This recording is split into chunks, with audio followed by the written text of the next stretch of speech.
যিসকলে সম্ৰাট পোৰ্টেলৰ জৰিয়তে কলেজত এডমিশ্যন লোৱাৰ কাৰণে এপ্লাই কৰিছে ইতিমধ্যে কিন্তু ফাৰ্ষ্ট ৰাউণ্ডৰ মেৰিট লিষ্টটো মুকলি হৈ গৈছে।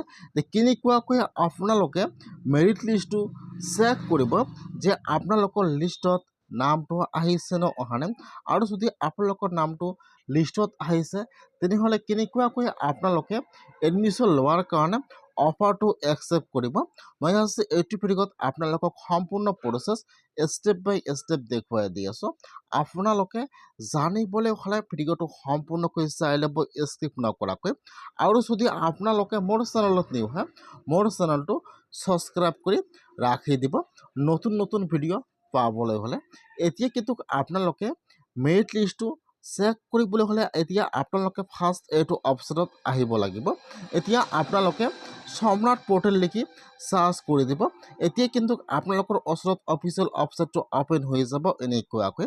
যদি আপোনালোকে মোবাইলত অন কৰিছে তেনেহ'লে আপোনালোকে ফাৰ্ষ্ট ইয়াত আপোনাৰ ব্ৰাউজাৰটো ডেস্কটপ ছাইড কৰি ল'ব। এতিয়া কিন্তু আপোনাৰ ওচৰত ইয়াত সম্ৰাট পোৰ্টেলটো অপেন হৈ যাব এনেকুৱাকৈ। এতিয়া আপোনালোকে ফাৰ্ষ্ট এইটো পোৰ্টেলত আহি যাব। অহাৰ পিছত ইয়াত চাব দিয়া আছে হেল্প চেণ্টাৰ এণ্ড মোৰ এণ্ড লগ ইন।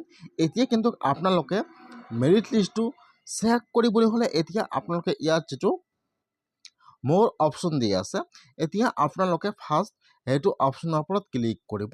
মোবাইলতো কিন্তু ছেম প্ৰচেছ, খালি আপোনালোকে ইয়াত আপোনাৰ ব্ৰাউজাৰটো ডেস্কটপ ছাইড কৰি ল'ব। এতিয়া আপোনালোকে ইয়াত চাব দিয়া আছে 2 নম্বৰত মোৰ। এতিয়া আপোনালোকে মোৰৰ ওপৰত এবাৰ ক্লিক কৰিব। এতিয়া কিন্তু আপোনালোকৰ ওচৰত আৰু এটা ইয়াত অপশ্যন অপেন হৈ যাব। আপোনালোকে ইয়াত চাব, ইয়াত কিন্তু বহুতো অপশ্যন দিয়া থাকিব এনেকুৱাকৈ। এতিয়া আপোনালোকে অলপমান তলত আহি ইয়াত চাব দিয়া আছে মেৰিট লিষ্ট। এতিয়া আপোনালোকে মেৰিট লিষ্টৰ ওপৰত এবাৰ ক্লিক কৰিব লাগিব। ইয়াত চাব ঠিক আছে মেৰিট লিষ্ট। এতিয়া আপোনালোকে ইয়াত চাব দি আছে মেৰিট লিষ্ট। এতিয়া আপোনালোকে সেইটো অপশ্যনৰ ওপৰত ক্লিক কৰিব। এতিয়া কিন্তু আপোনালোকৰ ওচৰত এইটো পেজ অপেন হৈ যাব এনেকুৱাকৈ। এতিয়া আপোনালোকে ফাৰ্ষ্ট ইয়াত সেইটো ক্ল'জ কৰি দিব এড্ৰেছটো, বা ইয়াত এইটো আহিব এইটো ক্ল'জ কৰি দি দিব। এতিয়া কিন্তু আপোনালোকৰ ওচৰত ইয়াত কলেজৰ নাম আহি যাব এনেকুৱাকৈ। এতিয়া আপোনালোকে ইয়াত চাব লাগিব যে ইয়াত আপোনালোকৰ কলেজৰ নাম কোনটো হয়। এইফালে চাব দিয়া আছে ইয়াত কিন্তু কলেজৰ নামবোৰ এনেকুৱাকৈ দিয়া থাকিব। এতিয়া আপোনালোকে ইয়াত চাব, যদি আপোনালোকৰ কলেজৰ নামটো 1 নম্বৰত অহা নাই তেনেহ'লে আপোনালোকে 2 নম্বৰ পেজত যাব। যদি 2 নম্বৰত অহা নাই আপোনালোকে 3 নম্বৰ পেজত যাব। আপোনালোকে ইয়াত এনেকুৱাকৈ আপোনালোকে ইয়াত আপোনালোকৰ কলেজৰ নামটো আপোনালোকে ইয়াত চাৰ্চ কৰিব লাগিব। এতিয়া আপোনালোকে ইয়াত আপোনাৰ কলেজৰ নামটো চাৰ্চ কৰিব। তাৰপিছত যদি ইয়াত আপোনালোকে চাব যে ইয়াত আপোনাৰ কলেজৰ নাম কোনটো হয়, আৰু এইফালে চাব দিয়া থাকিব মেৰিট লিষ্ট। এতিয়া আপোনালোকে ইয়াত আপোনাৰ কলেজৰ নামটো চাই লৈ আপোনালোকে এতিয়া মেৰিট লিষ্টৰ ওপৰত এবাৰ ক্লিক কৰিব। এতিয়া কিন্তু আপোনালোকৰ ওচৰত আপোনাৰ কলেজৰ ইয়াত মেৰিট লিষ্টটো ইয়াত অপেন হৈ যাব এনেকুৱাকৈ। যিসকলৰ ফাৰ্ষ্ট ৰাউণ্ডত নাম আহিছে সেইসকলৰ কিন্তু পাৰ্চেণ্টেজ বেছি। যদি আপোনালোকৰ পাৰ্চেণ্টেজ বেছি আছে তেনেহ'লে কিন্তু আপোনালোকৰ ফাৰ্ষ্ট ৰাউণ্ডৰ লিষ্টতে নাম আহি যাব। আৰু যদি আপোনালোকৰ পাৰ্চেণ্টেজ কম আছে আৰু আপোনালোকৰ ফাৰ্ষ্ট লিষ্টত নাম অহা নাই তেনেহ'লে কিন্তু আপোনালোকে ইয়াত একো চিন্তা কৰিব নালাগে। যিসকলৰ পাৰ্চেণ্টেজ কম আছে সেইসকলৰ কিন্তু ছেকেণ্ড লিষ্টত নাম আহি যাব। সেইকাৰণে কিন্তু বহুতৰে কিন্তু এতিয়াও ফাৰ্ষ্ট লিষ্টত নাম অহা নাই। সেইকাৰণে আপোনালোকে ফাৰ্ষ্ট লিষ্টটো চেক কৰক যে আপোনালোকৰ মেৰিট লিষ্টত নামটো আহিছে নে অহা নাই। যদি আপোনালোকৰ মেৰিট লিষ্টত নাম অহা নাই তেনেহ'লে কিন্তু আপোনালোকে একো চিন্তা কৰিব নালাগে। যিসকলৰ পাৰ্চেণ্টেজ কম আছে আৰু যদি আপোনালোকৰ পাৰ্চেণ্টেজ বেছি আছে তেনেহ'লে কিন্তু আপোনালোকৰ ফাৰ্ষ্ট লিষ্টতে নাম আহি যাব। যদিও লিষ্টত নাম নাহে তেনেহ'লে আপোনালোকে একো চিন্তা কৰিব নালাগে। আপোনালোকৰ কিন্তু ছেকেণ্ড লিষ্টত নাম 100% আহি যাব। এতিয়া কিন্তু যদি আপোনালোকে ইয়াত আপোনাৰ কলেজৰ নামটো চাৰ্চ কৰিছে ইয়াত অহা নাই তেনেহ'লে আপোনালোকে ইয়াত আপোনাৰ কলেজৰ নামটো আপোনালোকে ইয়াত চাৰ্চ কৰি চাব পাৰিব। আপোনালোকে ফাৰ্ষ্ট ইয়াত ইউনিভাৰ্চিটি ছিলেক্ট কৰিব, তাৰপিছত আপোনালোকে ইয়াত আপোনাৰ কলেজৰ নামটো ছিলেক্ট কৰিব, তাৰপিছত ইয়াত আপোনালোকে প্ৰগ্ৰামটো সিলেক্ট কৰিব। এতিয়া আপোনালোক চেকটো আপোনালোকে ইয়াত চাৰ্চ কৰি আপোনালোকে ইয়াত আপোনাৰ কলেজৰ নামটো আপোনালোকে চাব পাৰিব। বহুতে কিন্তু এতিয়া কলেজৰ নামটো আপোনালোকে ইয়াৰ পৰা চাব পৰা নাই, যিহেতু ইয়াত বহুতো কলেজৰ নাম দিয়া আছে। সেইকাৰণে কিন্তু যিসকলৰ কলেজৰ নামটো অহা নাই সেইসকলে এনেকুৱাকৈ চাৰ্চ কৰি আপোনালোকে ইয়াৰ পৰা লিষ্টটো চাব লাগিব বা আপোনালোকে ইয়াৰ পৰা মেৰিট লিষ্টটো চেক কৰিব লাগিব। যিসকলে এতিয়াও মেৰিট লিষ্টটো চেক কৰা নাই আপোনালোকে এনেকুৱাকৈ মেৰিট লিষ্টটো চেক কৰক, অথবা কিন্তু আপোনালোকে কলেজৰ অফিচিয়েল ৱেবছাইটত যে আপোনালোকে লিষ্টটো চেক কৰিব পাৰিব। আপোনালোকে এনেকুৱাকৈ মেৰিট লিষ্টটো চেক কৰিব লাগিব।